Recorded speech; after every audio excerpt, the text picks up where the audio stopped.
So here I sit at the beginning of this third episode, and I am afraid this one might turn out to be a bit of a chonker. I don't know how long I'm going to keep talking about this character, but I have a lot of history with them. So I'm looking at the time on this. I'm going to really try not to make you waste 90 whole minutes of your time listening to me talk about Mozenrath, but the chips will fall where they do.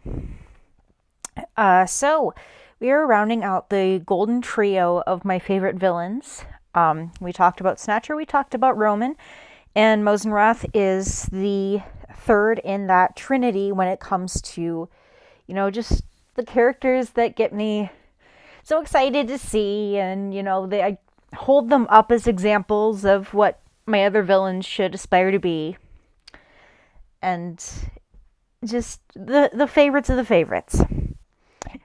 Now, a lot of you have probably heard about Mozenrath. I know he still has some active cult fan bases on Tumblr and Twitter and whatever have you for social media, fan spaces. He's got his corners. But if you're a 90s kid like me, you would have grown up with very specific lineups of television programming. I was very much on the Disney Channel, like, all the time. To the point where in my, it took me until my older days, and I mean until I was a literal adult, to find some of the shows that were running on Cartoon Network or Nickelodeon during that era. People would be like, "You've never watched the Powerpuff Girls?" And I'm like, I was on the Disney afternoon. What do you want from me? Now they have a lot of great programming. The 90s was just a wonderful time on Disney Channel. I guess when I really think about it, there's, of course, material that hasn't aged well. But in terms of just, like, capturing this vibe, capturing this attitude, I can name several things that would have run in that block that kind of have stuck with me and have given me villains to boot. That's a very specific, and I guess that kind of continues into today, is that Disney TV animation has been feeding me more villains, because, I went up through Kim Possible, and I'm staying steady through Big Hero 6, the series. I'm unfortunately not that big on the Owl House or Amphibia vibes. If you are, good for you. It's just, I'd rather be in my Big Hero 6 corner for now. At any rate, one of these shows from the 90s that was absolutely huge, they did an Aladdin spin-off series. And it was really a wonderful successor for the film. Though, in fact, it was the span of time between Return of Jafar and King of Thieves. King of Thieves is like this series finale, even though it was released as a film rather than put up as a TV movie. But yeah, Aladdin and the King of Thieves is basically the finale to the entire Aladdin saga. So, keep that in mind when next you watch it and you get to that ending about the merchant saying that finally he's done telling stories, he can go home and rest. And if you've only been here for the 3 movies, like, that's a little feelsy. If you've been here for the entire show, you're like, oh, dude, you've earned it. Now, Aladdin series had, like, mild continuity. Mostly it's episodic, that you could pick it up anywhere and just watch something and be fine.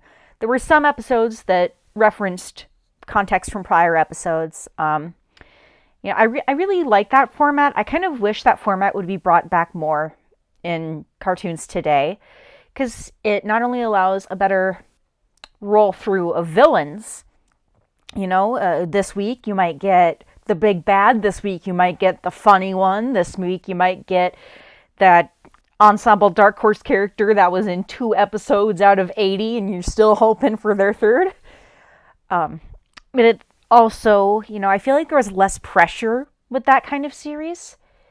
Is that you could be more chill about not being on top of every new episode right away, because not everyone was. We didn't have on demand. We would see things when we saw them. And so if you had friends in that era who saw the same stuff as you. That was, basically it was by the grace of coincidence that you lined up the television at the same time. It was just different. I'm not saying it's better. I'm saying, like, I wish that today, in the modern streaming era, that we could do some things that harken a little back to that format, because I think that would ease some of the fandom pressure and also give us just more rotating characters to work with, more villains. I want more villains. I have so many already, so I want more. You're waiting for me to actually bring up Mozenrath. Okay, so, I don't know if I'd call him, like, the primary villain of the Aladdin series. I'd say if that series had a big bad, it was probably Mirage. Completely different evil sorceress. Also very enjoyable, very good villain. Mosenrath shows up like... Oh, I wish I had remembered the exact production order, because I know that in the listed series order, it is like at least 30 episodes before he shows up, but I'm now wondering if that aired in that order. Well, too late to look it up now. He basically, I don't want to say outright replaces Jafar. That's kind of what they were going for, because Jafar himself never shows up in the series because he was killed in Return of Jafar. They did, however, in the Hercules series, do a crossover episode where Hercules met Aladdin, and there you have dead Jafar is passing through the underworld. And so he and Hades, they start dating. No, they don't, but they might as well have. They team up and try to take down both at once. It is a wonderful thing. But that's basically the only way they could get away with it, because they killed him. He is dead. So, and that was a controversial decision. And I know even I, as a little kid, was kind of waiting to see if he'd ever show up in the show. But, as an adult, I think I really appreciate more that they kept him out of it, because it allowed them to introduce this really fun rotating rogues gallery. Like I said, you had Mirage. You had Abismal was kind of the comic relief one. Amindamula was the even more comic relief one.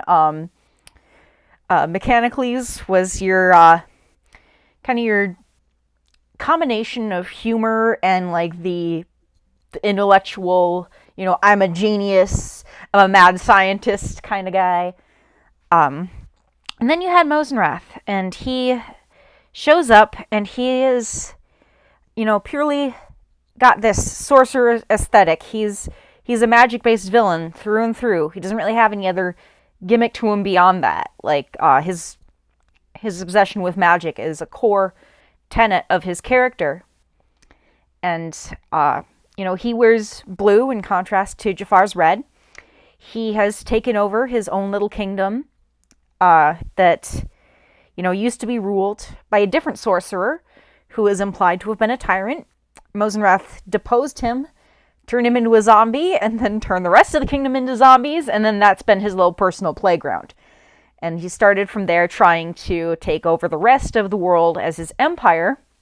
He is really able to achieve that. He can only really stay within his personal playground. He takes over the one, easiest thing he could reach, and that's all he ever gets in any long-term capacity. And that's where it kind of comes in that he is definitely more on the end of the competent villains of the show. Like, he's a cut above the Abismal tier. But at the same time, with Mirage, you feel like there's this degree of invincibility to her. Like, when she shows up, shit's gone wrong. I don't usually swear in these, but I gotta, I'm probably gonna start, because I get emotional when talking about.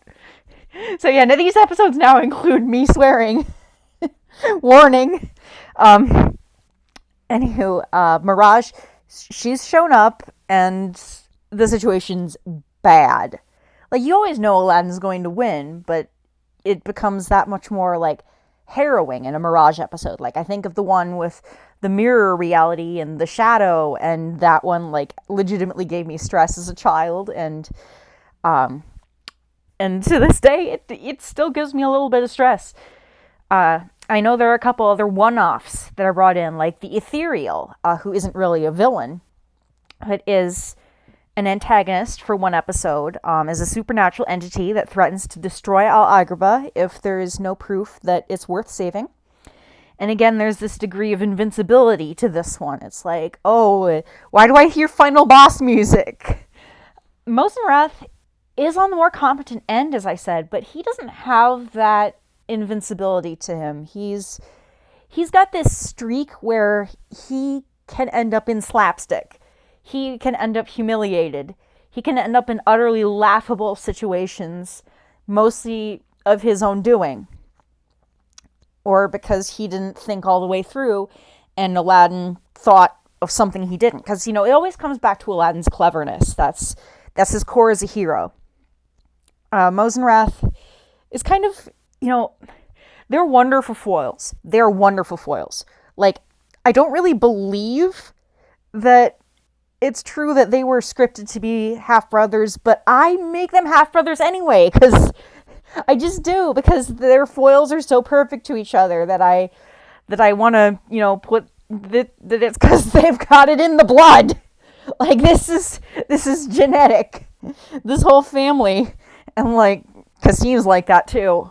I don't know how in depth I'll get on that, but if you don't do the sibling thing, like I know a lot of people like to ship them, and that's 100% valid. Also, you go. I just have chosen my headcanon hill. I personally will die on it. It does not have to be your headcanon hill. That said, the foiling. Yeah, because I said Aladdin's core is that he is clever. He's street smart.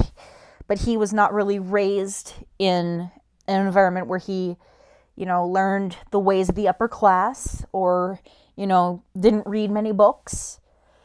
Mosenrath, on the other hand, he has usurped himself into this position of royalty and absolute luxury. Like, he has a palace, he has these blue robes, he has undead servants who answer his every whim, and he's obviously done his homework. He knows everything there is to know about magic in his world. He's a little fact encyclopedia.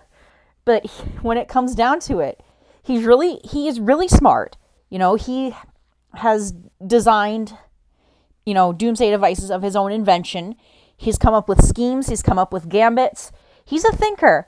But at the end of the day, he doesn't quite have that street smart that Aladdin does. He's kind of missing that piece. And they each have the flaw that complements the other. And where it works in Aladdin's favor is it shows that it's a little more important to just, be the best you and think about things critically and just kind of less of that impact of status. You don't need to be the rich one. You don't need to be the A+ student. You can still be smart as long as you're just trying to be the best you and work at everyone's best interest. And then in Mozenrath, of course, they build it up. This is the guy who has everything you could want, who has all the markers of being the most successful man in that corner of the world. And he's got the ruthlessness that he could take the rest of it, except that he's got those core flaws. He doesn't think things through in the same way that Aladdin does. He sometimes has little moments of idiocy because he is more focused on plan minutia and bantering than he was on contingency. Like, an example I think of is in the episode Lost City of the Sun. His entire impetus that episode is he's trying to unearth this magical device that will act as his own personal sun. A heat radiation. And he gets it. He's successful. But on the way there's a riddle that was left for him to find out the location. And he takes it very literally and ends up going in circles. Aladdin figures out a lateral thinking solution to the riddle, ends up finding the actual answer, finds the sun before Mosenrath does. Mosenrath tails him, gets the exact device he was looking for. So it's like, oh, he won anyway. But then how they defeat him is they trick him into swinging that thing too close to himself during the battle so that he overheats. And it's like, he's very much about the minutia, about the scheming. He's not so much about thinking in the moment. He's not, thinking, like, taking all the factors into account.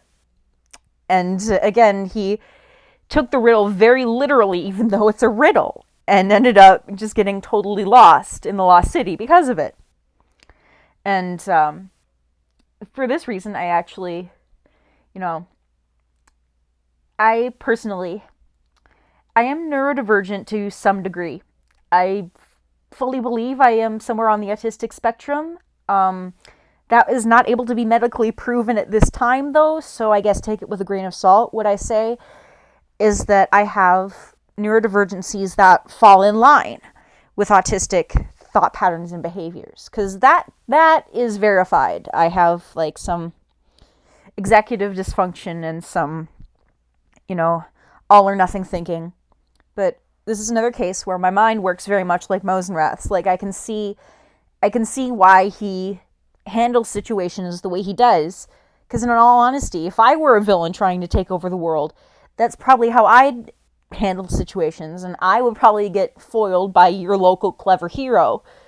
And so it's always been a very ingrained headcanon to me that Mozenrath reads as autistic.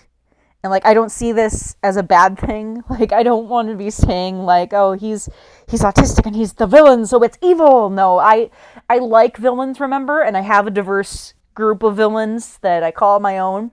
So, giving them representative qualities within the WHAM Army feels like a more holistic thing. Like, this is a community. This is a community of characters that I love and I want to see succeed. So I'm gonna put to them some of the representative qualities that I want to see, and I fully believe Mozenrath reads as autistic, and I like that because I like him, and it's kind of empowering. And I've kind of embellished on that in my headcanon world. Like I've said, he has a lot of food sensory issues, so I've said that his favorite food is actually tadig. I hope I'm pronouncing that right, but it's the Persian dish where it's rice stuck to the bottom of a bowl, and it's like that hard biscuit of rice, and he like minimally seasons it, and it's like it's just rice, and he doesn't even put the normal spices on it. It's like this is what I can handle here. Like, he grew up in Iran. I'm pretty sure you can correlate the Land of the Black Sands to Persia or Iran, because I've noticed, like, there's some aesthetic similarities in what Mosenrath's wearing. There's some stuff about the location of the historical Mamluks. When I was first getting into this fandom, I, like, had this temporary sketch out of where everything I believed was in the Seven Deserts. Like, I don't remember all of it, but I know that the village of In a Bad Way I put in Turkey because that's Mechanically's debut episode. He's in Greece, so I'm like, if Aladdin's going from Saudi Arabia to Greece, he's probably going to pass through Turkey. I overthink Disney cartoons that weren't even trying to be historically or culturally accurate to this degree. Here I am trying to analyze. And then I guess the other thing is that I, one time in a college history course, because I was trying to take more ancient history, because I like that a lot better than modern history. I could do a whole separate vlog on that, but that has nothing to do with villains. But I remember once, when I was learning about Alexander the Great, this young man who people underestimated, and he was trying to take over all the world, and he stopped and built a base in Persia and started wearing those cultural clothes. I'm like, oh my god, it's real life Mozenrath. He's Alexander the Great the whole time. Not really. I don't literally believe that. I don't literally believe he was the Alexander the Great of his world. But it's just like, this is the amount of thought that I've put into this. Which is probably far more than Disney ever originally intended. But, we're here to have fun. We are here to have fun. So, Okay, that's a lot of intro on who Mozenrath is. The short version is he's an evil wizard who's in the Aladdin series, and he's on the more competent end, but at the same time, he ends up in a lot of humiliating situations and can occasionally be a source of laughs. Now, the thing is, I don't remember the literal time I met him. Because as I said, I grew up in the 90s. I know I watched this show. And for some reason, like, whenever I watch a Mirage episode, that's always the one where I'm like, oh, I remember this now. Because I remembered her having that on again, off again with Vizier. And I remembered what Morbia looked like. Obligatory, it's Morbin time joke, I guess. I have no idea what that movie's even doing. But, like, I might have a couple friends watching this who would expect me to say that. Anywho, Mosenrath, I vaguely remembered. Like, I know I saw him. I know I did.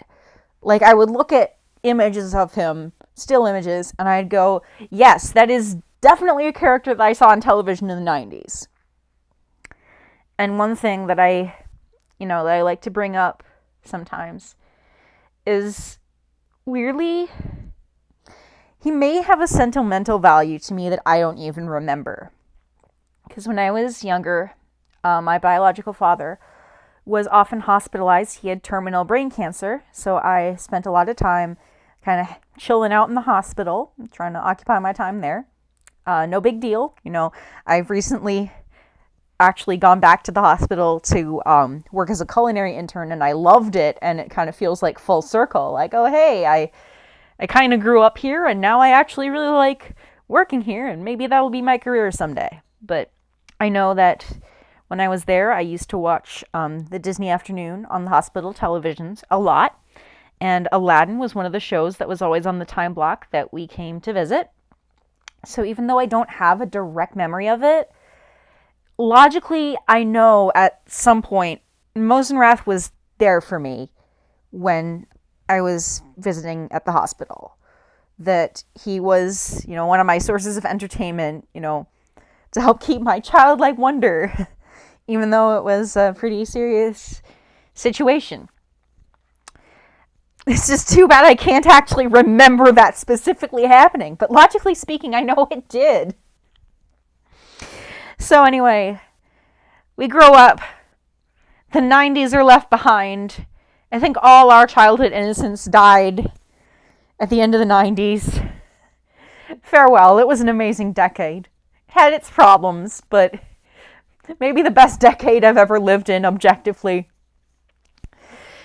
And largely, I moved on. I, for a while into my teen and young adulthood, I always, watched television that was aimed at slightly younger audiences than I was at the time. And actually, to this day, that's kind of true. It's just that now I alternate it with anytime I watch, like, a show for very young children, I tend to alternate with a show or a film that happens to be very horror-focused and full of blood. And I love this about myself, is that I can encompass both ends of the spectrum. If this series goes on long enough, you will see me do episodes both on villains from Sophia the First and the CW's Gotham. And that's why I hope that I can keep sticking to this. Anyway, the thing is, much as I kept on watching, Disney Channel and cartoons, I actually spent a lot of time watching PBS Kids after that, which makes me sad that none of those shows ever had a villain. Except I guess Cyber Chase did, but that one was after my era. I tried to get into it later, and then I just kind of fell off the bandwagon. I'm not going to spend too much time, because this episode's not about that. But I kind of entered this, almost dry spell of villains from animation until Kim Possible turned up. Kim Possible is a game changer. But I just totally, let the 90s be under the bridge. Because as I said, no streaming television. So hardly ever could we find those things. I think they were airing on the Toon Disney Channel, but at that time, I was like way more invested in like the live action sitcom stuff. Lizzie McGuire, Even Stevens. And to this day, you know, those shows are so dorky and corny, and I have such a soft spot for them in my heart to this day. If those had villains, you'd be sure there'd be a Whammer somewhere in them. And in fact, there is a Whammer in Phil of the Future. And there's another one in Wizards of Waverly Place, which is actually the one live action Disney show from kind of that era that I loathe, but it has one good villain. 90s were forgotten about. I progress with my life. I go through teenhood, go through a lot of drama. I enter the Kingdom Hearts fandom. I leave the Kingdom Hearts fandom. I come back to the Kingdom Hearts fandom. We'll be talking about that more in another episode very soon, because there's a member of Organization 13 that must be spoken of. So that's your foreshadowing. But largely, you know, I've just forgotten about the Disney Afternoon. I've forgotten it was a thing. I mean, I knew it was a thing, I just hadn't engaged with it. Where things turned around and brought Mosenrath back into my life, as well as kind of gave me this renaissance for cartoons and how much I love cartoons and animated series, was a little project that you've probably seen around YouTube, depending on the circles you run in. Especially if you're subscribed to me, you probably came to me from here, is the Disney versus non-Disney Villains Tournament project by Manwoo, or as one of my friends who I tried to get into the series called him, Manwoo! So I hope you don't mind. That's how your name's being pronounced for the rest of this episode, Manwoo. And then, of course, you had the whole crew, most of whom are my very close friends to this day. You had 73 Winman as executive producer on, I say executive producer, but like, I guess Manwoo was executive producer, but like, 73 Winman was the right-hand man on Disney versus non-Disney. And then you had the first spin-off, Disney versus Marvel, really quality one, done by G.A. Villain, whose name is going to come up a ton in this, because he and I talk villains like every night, and we've kind of helped shape each other's tastes a little, if only by foiling each other. Like usually in a given franchise, G.A. Villain will have one of his overtakers, and I'll have a Whammer. He has Jafar, I have Mozenrath. They are bitter rivals. This is how we love to work, because now we can say, oh, your Aladdin Fave and my Aladdin Fave are constantly fighting, and it's fun. But then, you know, you had, I also got to give my shouts to Animated versus Video Game Villains War. That one was good, done by Toon Master and Woe Dr. Freeman. And Woe Freeman is, you know, the one who I've stayed in closer contact with. Very good friend of mine. And let's not forget Mr. Dark's Disney Villains War. He's also a close friend. And these are all names you're probably going to hear again. But if you didn't know what these projects were, so Manwoo and 73 Winman were the first to start it. Manwoo is a big, you know, old animation fan. Today you can find him on the Animates channel, which is where he and Winman team back up to do vlogs, not unlike this, but instead of talking about characters, they watch episodes of old cartoons and either praise or riff them depending on what they found. And I've actually guest starred in a couple episodes there. I joined them for Arthur and the Knights of Justice, which is a horrible show, and I loved taking the piss out of it. Sorry, Manwoo. And I also joined them for our live-action Halloween special, where we riffed the first episode of Freddy's Nightmares, the Elm Street spinoff. And that one was so bad, it was wonderful, let me tell you. So I'm going to try to remember to link some of this stuff, to link Disney versus non-Disney in the description, and to link the Animates, because Animates is such a fun show, and everyone who loves cartoons should just come watch these two talk about animation, because they know what they're talking about, and they do some deep cuts. And as I said, older animation was kind of Manwoo's thing, and that included Disney. So he was very into a lot of the Disney animated villains, as well as several of the classic non-Disney animated villains. Rasputin. We all know and love Rasputin in The Dark of the Night. He was also one of the early champions to try and bring rock and roll to the forefront of the internet's consciousness, because mock swagger was always his boy. And I am very glad that he showed me that movie, because mock swagger is a very good boy. I mean, he's a bad boy. He's a good villain, if that makes sense. Now, anyway, he and Women teamed up for Disney versus non-Disney villains, which was essentially a who would win, kind of like a death battle, but in AMV format. And often the victor would be decided by how the footage fit together, who they could make it look like killed the other. And as I said, Manwoo was an animation fan, and Winman came to him. Winman's name right now isn't even Winman.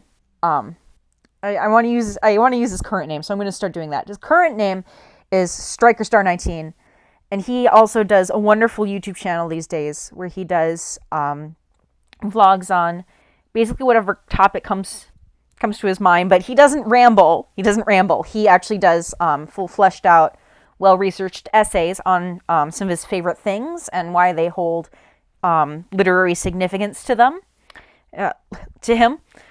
And sometimes does spotlight videos of just little things he likes. Memo to self, Rachel, link that also. So Striker Star and Manwoo. Striker Star is a big fighting game proponent. He loves Mortal Kombat. Always loved Mortal Kombat. He kind of got me into Mortal Kombat. And I love it. So he was very much all about that kind of that fictional character versus fictional character mentality. So one day he just sends like this random DM to Manwoo going, "Oh, wouldn't it be fun if the Disney villains and the non-Disney villains fought each other and we could see who won?" And Manwoo was like, actually that's a great idea. And it's kind of kismet how that interaction sparked that they actually became friends, and then the rest of us rallied around. Like, I came in because I had some fandom anxiety and drama, but I eventually came back to Disney because it was my roots, and I ended up finding this project and watching it religiously, and then of course everyone else did their spin-offs, and I eventually got into the big ones of those. And like I said, most of those creators, we're all in kind of a circle to this day, and Manwoo, Striker Star, GA Villain, Woe Dr. Freeman, Mr. Dark. Am I forgetting anyone? History Buff, but I don't think he has a channel. And Eerie Eyes definitely doesn't have a channel. I feel like I'm forgetting somebody really obvious. Whoever you are, I apologize. Anyway, we all start hanging out online, and I never made a tournament, mind you. I tried to restart the idea of a mega crossover fan fiction at least 3 times. That was my claim to fame. Now, Disney versus non-Disney, back on track. Started just kind of as, a who would win thing. And then it slowly started to get more of a story. And then the second season, they kind of snowballed it into an actual plot with sub-threads and distinct rivalries. And also they opened it up. The first season was only for animated film villains. The second season they started using villains from series, from cartoons, animation of all sorts. And so that was kind of where I got some second win in my entire fandom experience. As I said, I had this weird on-again, off-again with Kingdom Hearts. We will talk about that, just not in this episode. And during college, I kind of just let Western animation fall by the wayside because the friend group I fell in there was mostly otakus, and they were getting me into all the big anime of the time. Like, if you know me now, you can hardly imagine a time when I was a weeb, but I assure you it happened. And actually, right now, I'm kind of on a quest to go back and reclaim some of that, because some of those were good shows. They had good characters, and we'll be talking, if the series goes on long enough, we'll be talking about that too. But I had completely, like, purged the idea of cartoon fandom from my mind and, like, replaced it with anime. Because that's just what was on the zeitgeist of everyone at my college. And so, getting into the Disney versus non-Disney, I was not only reminded of some of those that I'd seen back in the 90s, but also introduced to some of the shows that I'd never actually gotten a chance to sit down and watch. Like Powerpuff Girls and a little bit of Danny Phantom, which got me to love Ember McLean. What other shows they use? Shaolin Showdown. That's the big one. We're going to be talking about that one too. You know why. Anyway, I was just, really getting into, it's like kind of a renaissance of the same genre I liked in the 90s and then 2000s when Kim Possible happened. And, not only do I go revisit those shows, but I have a whole crop of new ones from channels I never even saw. And I have all these things to research. And I have all these new villains to start collecting. And in that way, this marks a new era for my villain liking. Like, of course, I'm going to talk about villains that I knew and liked even before this point. But if we're talking about the modern WHAM Army, the Kickstarter is absolutely Mosenrath. And that's why he's team leader, even though Snatcher's my favorite. And that's why it took me like 2 years to realize Snatcher had actually supplanted him as the favorite. And I did not get this. And it caused a lot of internal drama. But at any rate, when I was first reintroduced to Mozenrath, he showed up in one of the second season rounds of Disney versus non-Disney. And he was just given his canon footage, none of the audio. And it just struck me like there was just something in this man's facial expressions and the way he moves. He fought Stormella from that one Rudolph movie. I remember now. But anyway, there was just energy to him that I was fascinated by. And I had to go track him down. Like, I'd been poking at these other villains that I'd been reminded of throughout the series. But now I'd been shown this dude, and, like, there was just something special that ignited there. Like, I had to find this villain in context. I had to see what he was about. So, I tracked down the Aladdin episodes. I watched The Citadel, and my mind is blown. Okay. This guy is like the perfect distillation of Evo banter, and I still hold that to this day. Like, there are a few villains who do evil banter quite the way Mosenrath does. He's always snarking. Literally always snarking. Or having a temper tantrum. One or the other. And so I go through the rest of the Mosenrath episodes. I didn't actually finish the entire rest of the series. I will one day. That's a threat. But really, it just started off having to do everything Mosenrath. And I loved him. Like, I could almost say I was in love with him. Like, obviously, he's a very attractive character. And also very much my type.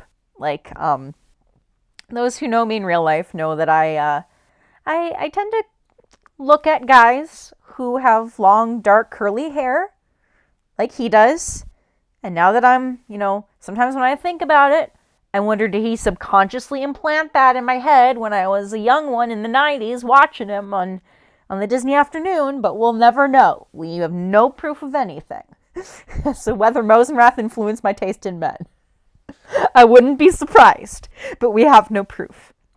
But really, he became like I wouldn't say a comfort character, I'd say an excitement character.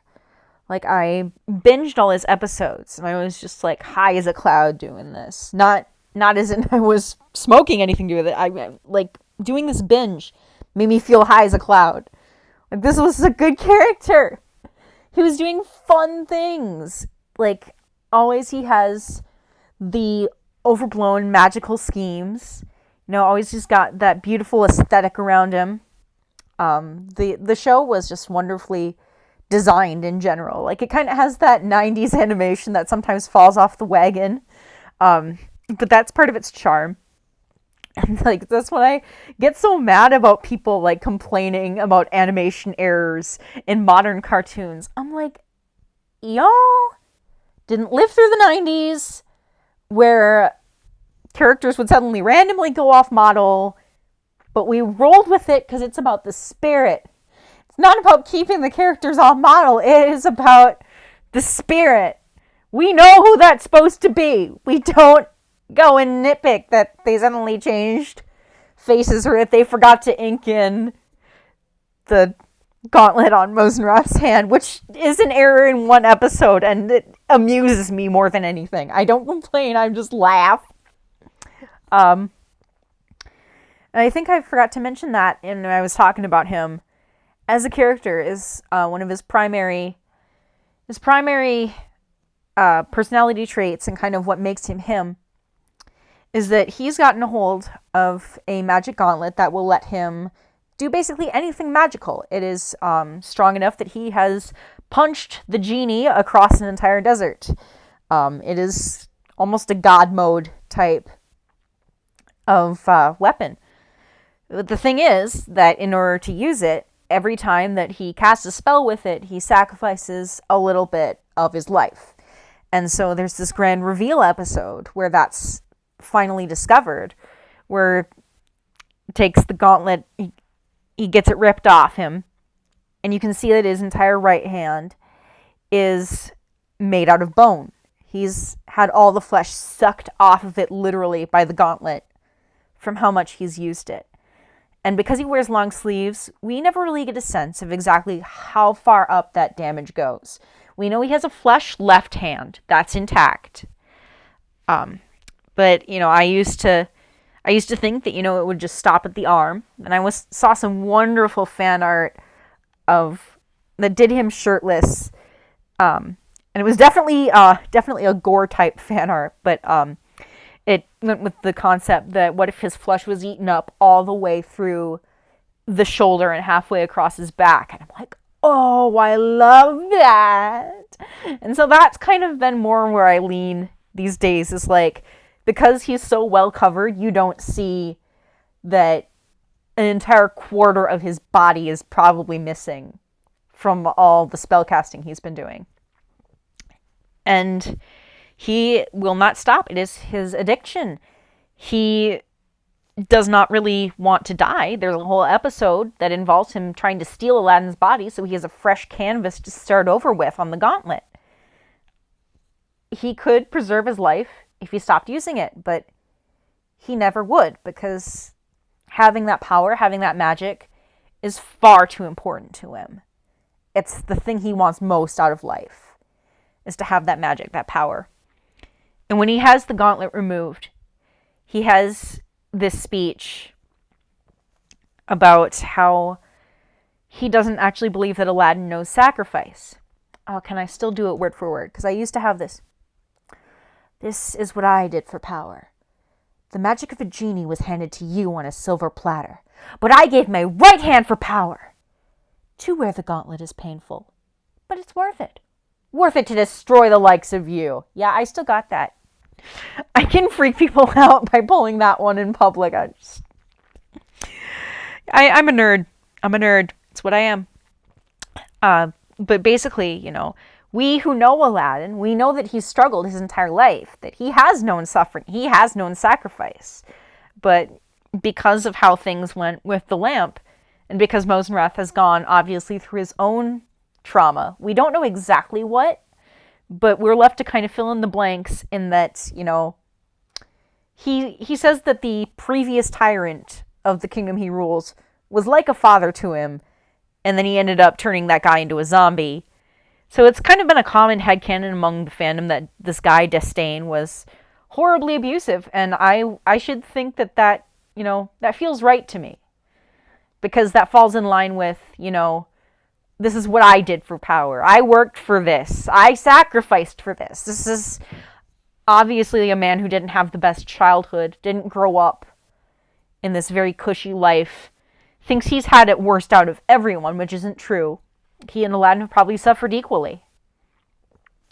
Or, you don't compare suffering. It's just like, you've both suffered, and it's valid. But he, of course, likes to play the victim. That's one of the things I love about him. He likes to play the victim. It's always, poor me.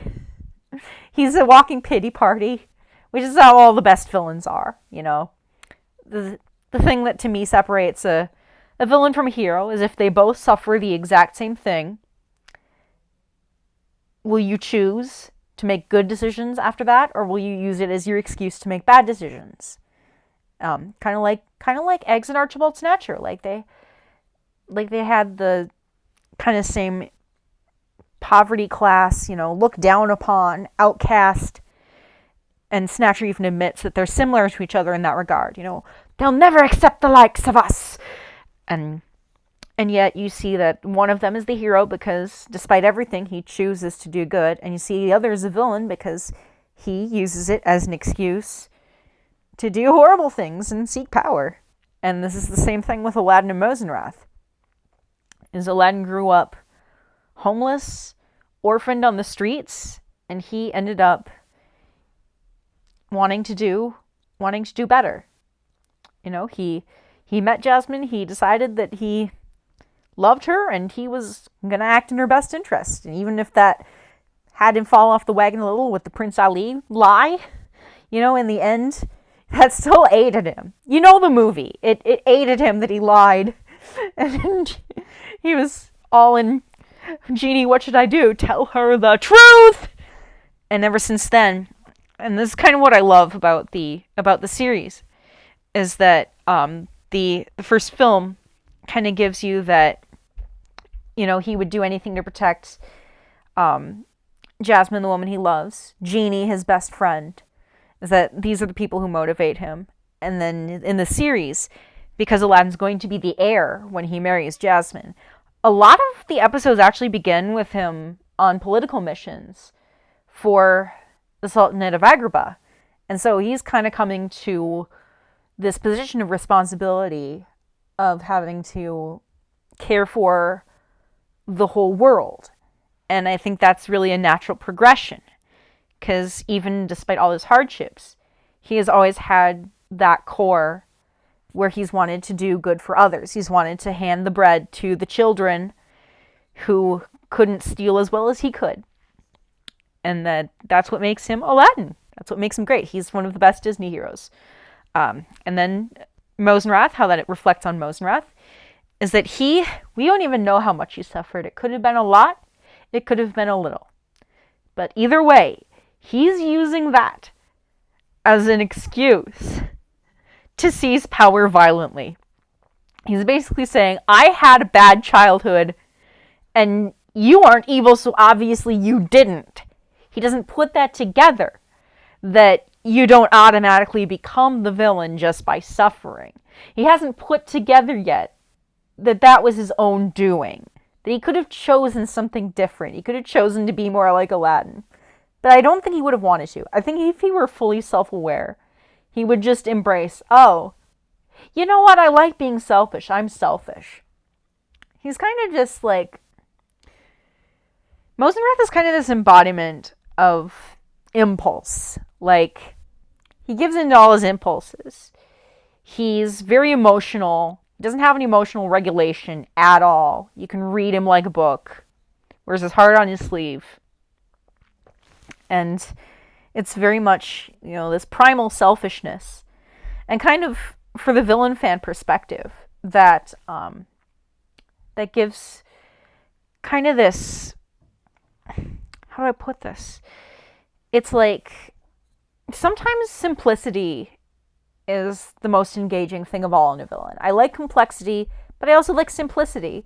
And Mosenrath is just kind of our worst sides as humanity. Like, if we all just went around acting the way that our instincts told us to, a lot of us wouldn't be like him. And he's relatable in that way. If I went around, and I have before, I've been through some very bad phases. I'm not trying to get you to feel sorry for me. I'm just letting you know I'm not a saint in case anyone's like, hey, you're not that great, Rachel. I remember a time that you were mean to me. And like, I am sorry. I probably was at some point. I'm trying. I try to be better every day. But if I were to give in completely to every, intrusive thought, every emotion, everything I want, into my greed, I'd probably end up a lot like Mozenrath. My personality would probably be a lot like him. And that's how he's relatable. That's how I get into his shoes. That's how I think a lot of people can get into his shoes. So, anyway, to kind of get back to the history, when I had him, a couple things happened. One is that I was kind of going random on my crossover ships. Random mode. I was doing kind of that thing that editors of AMVs did in the time, where they would slap together two random characters for like an MEP and see how well that they fitted. And it wasn't necessarily a serious shipping thing. It was just more of an aesthetic fun times. And for Mosenrath, I came up with Twilight Sparkle from My Little Pony, Friendship is Magic. Because of course I was watching that show too. That was a must for me as a cartoon fan in those days. And I suppose there's probably going to be an episode on Discord. I'll talk more about my relationship to the show there. Because it kind of lives in infamy in our pop culture history. But at any rate, I had like all these surface similarities why Twilight and Mozenrath would make this great hero-villain angst ship. And it wasn't completely invalid. Probably the most egregiously wrong thing about it is the fact that, I was trying so very hard to insist he was attracted to women. No. It's just no. Just no. At any rate, I kind of built like a little empire on that.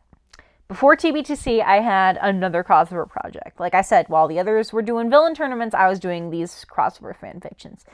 And mine was called Elements of Harmony, and it starred the My Little Pony characters as the main heroes. They're obvious stand-ins for Sora, because I was on the outs with Kingdom Hearts at the time. So I am very obviously using Twilight Sparkle when I want to be using Sora. It is, like, crystal clear if you read that fanfic, what I'm trying to do. In TBTC, I have reinstated Sora as captain of the hero team, and I'm just staying away from online discourse about those games forever now. I have done my last online discourse about those games. I'm just going to shut it all off. I'm just going to talk about those games with my friends, write about them in my fics, and maybe do some vids. If the footage weren't, like, such long cutscene comps that take forever to obtain. That shouldn't stop me, though. That shouldn't stop me. But anyway, Elements of Harmony. One of the central plot points was Twilight and Mozenrath's relationship. Like, will they or won't they, being that one of them is going after very selfish things, and the other is trying to make a better universe for everyone. And I hate admitting I had fun with it. Because what I do now is so much better, and I don't... Like, I just want the past to be in the past. I want the past to be done. If you read Elements of Harmony, that's great. I'm never updating it again. It was way too ambitious. It uses the wrong hero. It's not villain-focused. Like, 2016, I just, realized I was tired of it, and GA Villain helped me come up with the idea for the new premise. Like, why don't you do, like, Mosenrath's team of villains? And by then, I finally had Archibald Snatcher in existence, and he pointed me, more than I ever knew, he pointed me where I wanted to go. How funny it is that, like, on the heroes, it's Sora who directs me, and he's canonically a Disney World hopper and a crossover dude. And then the villains, it's Archibald Snatcher from the Box Trolls, who's not very magical and not very crossovery, and was in one movie that was quickly forgotten. But also, you're seeing now where Mozenrath steps in. He kind of helped chase out some of the misconceptions I had about villainy during my weeb days. I was in this place where I was trying to either measure by how fluffy you could make fanfic out of a villain or how raw powerful they were, because those were kind of the two sides of anime fandom. And now that I got back into cartoon fandom, I'm like, I'm realizing now that it's, for me, what makes a villain is more of their bombastic personality. And those other two things can play into that. But overall, it's like, what kind of figure do you cut when you start walking and talking? And you don't have to have an impressive resume, and you don't have to be the most badass. You don't have to be the most sympathetic either. The best villains are a little mix of everything, and my favorite villains are the ones that have inferiority complexes and a lot of rage and are just going to, go whole hog, be proud of being evil, and surge to try and get what they want and take revenge on the world. And they're fun and make me laugh while they do it. And they have good banter. And they have to be theatrical too. Well, they don't have to be, but that's a big core trait. And anyway, Mozenrath was the one who kind of helped me shift from that mindset, from the anime days into this one. And now that I'm going back through to reclaim the anime, I'm looking at it with this lens. Like, okay, I'm looking at all the villains I used to like back then. Now I'm evaluating them on the criteria I know I like now. And a lot of them hold up way better now that I'm doing this. Like, actually, getting back into my cartoon roots helped me appreciate anime more in the long run. It's a symbiosis. East and West, they belong together. I mean, I'm not saying that's the case for everyone, but like, for me, the crossover girl, Kingdom Hearts is the Kingdom Hearts principle. Disney and Final Fantasy. That's the principle. So, back to the history. We're going to kind of jumping around. I told you this episode would be a chonker. So, the villains tournaments. Around the same time, there's the Disney versus Marvel tournament. And for this one, GA Villain does kind of a, collect the spares, get some villains with a similar aesthetic and puts them in a team. And it's Mosenrath, Yzma, Mad Meta Mim, and I Am a Ghoul. And they are the Sorcerer Society. And that became a fan favorite faction among our community, to the point where they ended up appearing in Disney versus non-Disney, which I had seen before Disney versus Marvel, which now I've seen all there is of both tournaments. And both of them have pretty much come to their conclusion. But we all loved the Sorcerer Society. And I think I was the one who took to it most of all. And as you've realized, if you know me and you've seen my stuff and you know the WHAM Army brand, is that 4 of those characters, that's just under half the core WHAM Army. I say just under half because it's 9. There's 9 cores, so there can never be truly half or no half. But anyway, it was built on this skeleton of the Sorcerer Society. But like I said, there's a difference between a Sorcerer Society and a WHAM Army. And that is entirely hinges on the presence of Archibald Snatcher, whether or not he's there. Because the Tournament Sorcerer Society is a completely different feel from the WHAM Army. It took me forever and a half to figure out why. And then I'm like, oh, it's you. You're the troublemaker.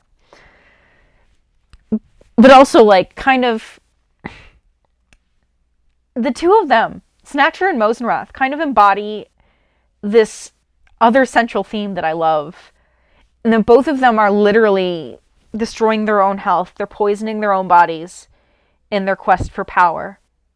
And they are, trying to blow through every obstacle without batting an eyelash. And it is actually killing both of them.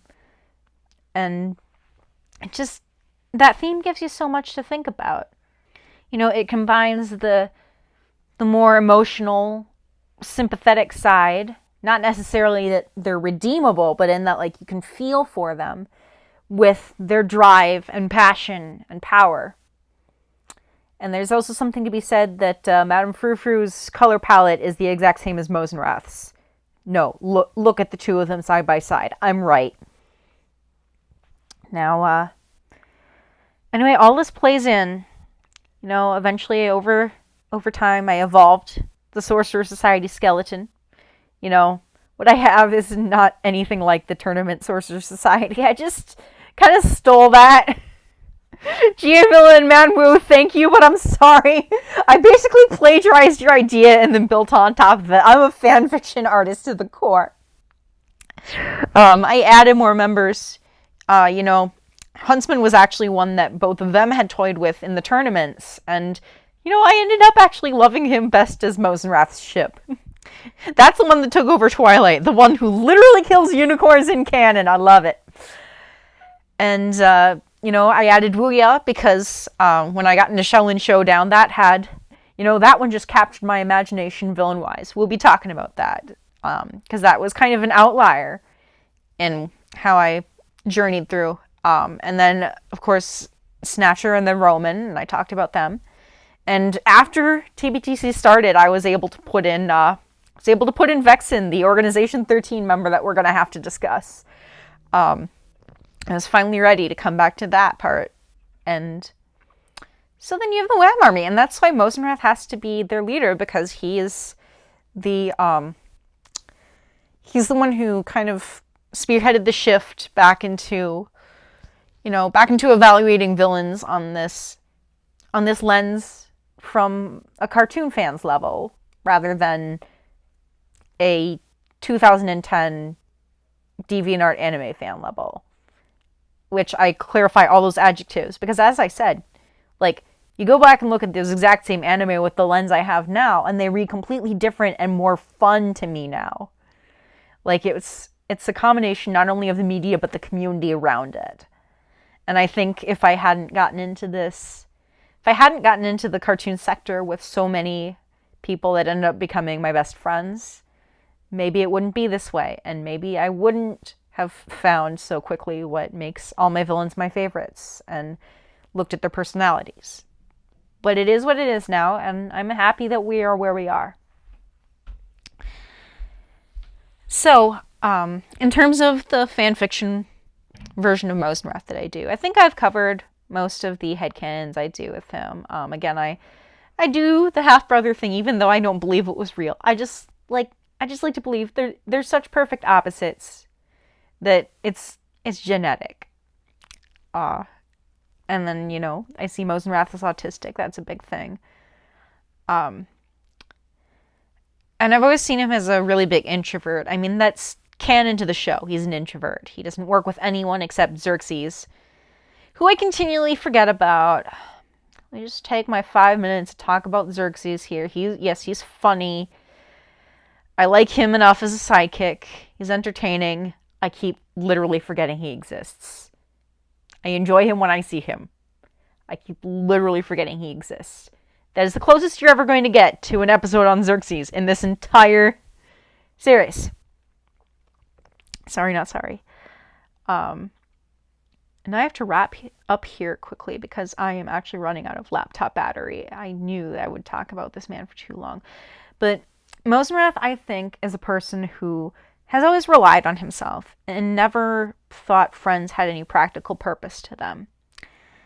And so what I'm doing is I'm getting him to slowly realize that talking to other people and collaborating with other people is not a bad thing.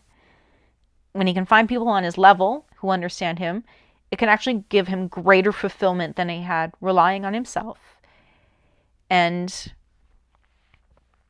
I think he's absolutely the kind of guy to be the party pooper, but he secretly likes that shenanigans are happening, because it means he gets to be the party pooper and fulfill his role in life. So that's all I'm going to say on Mosenrath. I'm just not going to make this episode any longer, because this is an hour and a half now, or more like an hour and 15 minutes. I've been tracking. If you stuck through the whole thing, thank you. You deserve a cookie. I'll see you in the next episode, which, given the character I want to talk about there, will probably be just as long and convoluted. Hope to see you there.